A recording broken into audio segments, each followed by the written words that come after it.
안녕하세요. 단호한 다이어트 고민 상담소의 단호한 제시, 단호의 에디터 레아예요. 오늘은 여러분들께서 하체만큼이나 진짜 고민되는 부위, 바로 뱃살. 뱃살에 대해서 또 질문을 많이 주셔가지고 언니는 언니가 하체 비만이라고 맨날 허벅지 얘기만 하는데 복부 얘기를 해주세요 이래가지고 오늘 다뤄보려고 합니다. 요즘에 맨날 아침에 레아님이랑 같이 운동을 하는데 오늘 레아님이 이렇게 복부를 부여잡고 이거 어떻게 빼냐고 또 안 그래도 물어봐가지고 저는 저대로 또 큰 고민이 있어요. 저는 좀 옆구리 살이 많이 있는 편이거든요. 이제 요 중부지방, 중부지방을 어떻게 하면 좋을지. 레아님은 뭐 윗배, 아랫배, 옆구리 중에서 어디가 제일 고민이세요?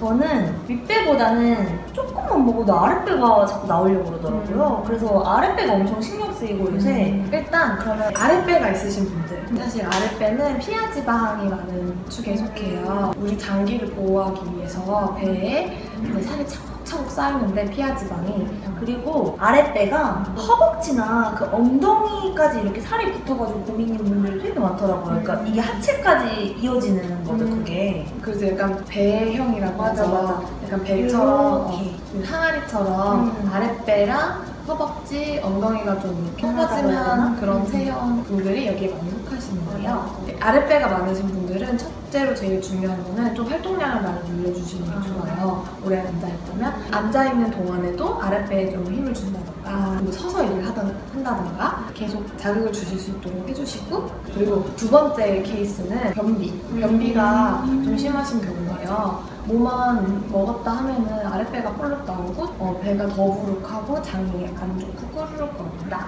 이러시다면은 좀 식이섬유를 많이 섭취를 해주시고 물도 많이 드셔주시고 하면서 장 운동을 좀 활발하게 해주시는 게 좋습니다. 특히 다이어트 하고 계신 여성분들은 식사량을 너무 급격히 줄이다 보니까 다이어트성 변비가 많이 오거든요. 빠지는 것만큼 중요한 게 잘 싸는 거예요. 그쵸. 네, 잘 싸는 거 맞는 것 같아요. 잘 밀어내야 돼. 잘 밀어내는 밖으로 게 애들을. 진짜 중요하거든요. 그쵸. 네, 그래서 아마 좀 초절식 하시면서 심하게 변비를 겪으신 분은 아마 매우 폭풍 공감하실 거예요. 그 다음에 윗배 고민이신 분들도 있어요. 아니 저는 자꾸 윗배가 나와요. 뭐가 문제일까요? 하는데 일단 윗배가 살이 나온 건지 아니면은 위가 약간 부푼 건지 아니면은 내 이 갈비뼈가 잘못된 자세나 잘못된 호흡으로 인해서 이렇게 벌어져 있는 그런 건지 좀 확인을 해보시긴 해야 되는데, 저는 보통 윗배가 나왔을 때가 과식하거나 폭식하거나 했을 때 윗배가 엄청 나오더라고요.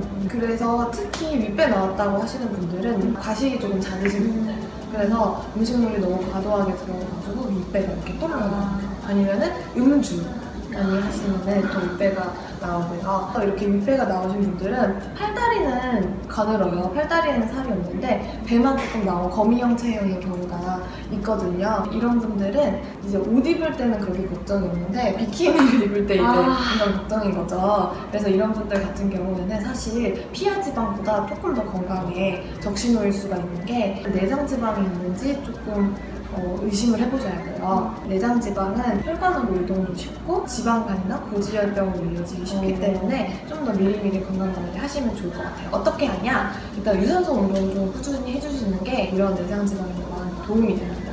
그래서 지방을 좀 태우고 연소를 시키고, 무엇보다 굶었다가 많이 먹었다가 이렇게 변동이 심한 그런 게 아니라 내가 자주 조금씩 먹어주는 그런 식사 패턴이 도움이 많이 되실 것 같아요. 마지막으로는 약간 이거 제 케이스인데요. 저는 좀 옆구리, 특히 약간 뒤로 이어지는 그 옆구리 있잖아요. 그 옆구리가 좀 고민이에요. 그 부분은 진짜 잘 안 빠지는 부위라서 정말 시술을 많이들 고민을 하시는 부분이더라고요. 이 경우도 약간 아랫배랑 비슷하기는 한데요. 거의 평소 일상적인 생활 속에 움직임에서는 절대로 자극이 가기가 힘든 부위이기 때문에 팔뚝살이랑 마찬가지로 지방이 차곡차곡 쌓이는 부위입니다. 이런 부위는 특히 내가 자세가 불균형하다거나 하면은 더 지방이 쌓이기 쉽거든요. 그래서 운동을 할 때 옆구리 스트레칭이나 옆구리를 자극할 수 있는 운동이나 아니면 내 코어 운동 중에서도 이 상체를 이렇게 회전시키는 운동들을 많이 넣어주시면 좋을 것 같아요. 그리고 옆구리가 골반이 틀어짐으로 인해서 옆구리도 이렇게 불균형이 생기더라고요. 그래서 저 같은 경우는 한쪽만 조금 더 이렇게 튀어나와 있더라고요. 근데 그게 골반 교정이랑도 연관성이 있대요. 그래서 골반 교정 스트레칭도 하면 좋을 것 같아요. 맞아요. 결국 신체는 되게 유기적으로 연결이 있어요. 그래서 발바닥이 아파도 내가 척추가 문제가 있을 수도 있고 손가락이 아파도 목에 문제가 있을 수도 있고 그렇거든요. 그래서 당연히 이제 골반 교정 스트레칭도 불필요한 요구의 살을 제거하는 데 또 도움이 많이 되겠죠. 아무래도.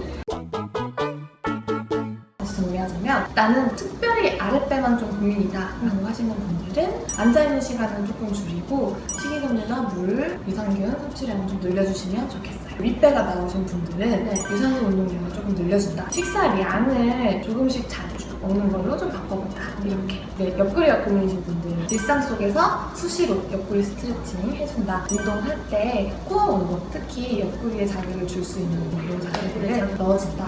여기 예시 같은 게 있어요. 맞아. 여기 뿅 이렇게 뿅. 그럼 운동 시작해볼까요? 하복부의 힘을 길러주는 레그레이즈입니다. 허리는 바닥에 딱 고정시켜주시고 하체를 들었다 내렸다 해주세요. 동작 중 허리가 계속 뜨면 엉덩이에 손을 넣어주세요. 시저 앤 크런치 동작이에요. 편하게 누운 상태에서 다리를 들어 올려 크로스 두 번 후 크런치 동작을 해줍니다. 너무 힘들면 귀 뒤에 손을 얹는다는 느낌으로 머리를 지탱하고 상체를 들어 올려주세요. 러시안 트위스트입니다. 상체와 하체를 든 상태에서 복근을 쥐어 짠대는 느낌으로 상체를 왼쪽 오른쪽 돌려주세요. 이때 중심을 잃지 않도록 집중.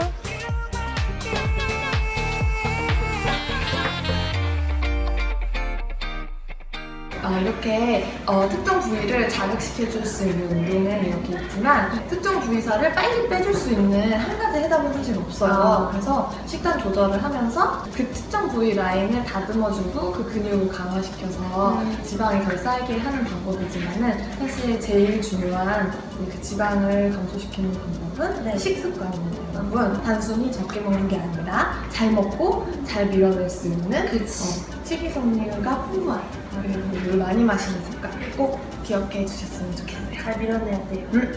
오늘 배운 팁 가지고 뱃살 타파하는 단어 부위들이 되기를 응원합니다. 이렇게 매끈하게 될 수 있어요. 화이팅! 또 궁금하신 게 있으시면 언제든 댓글로 달아주세요. 그럼 다음에는 또 준비할게요. 안녕!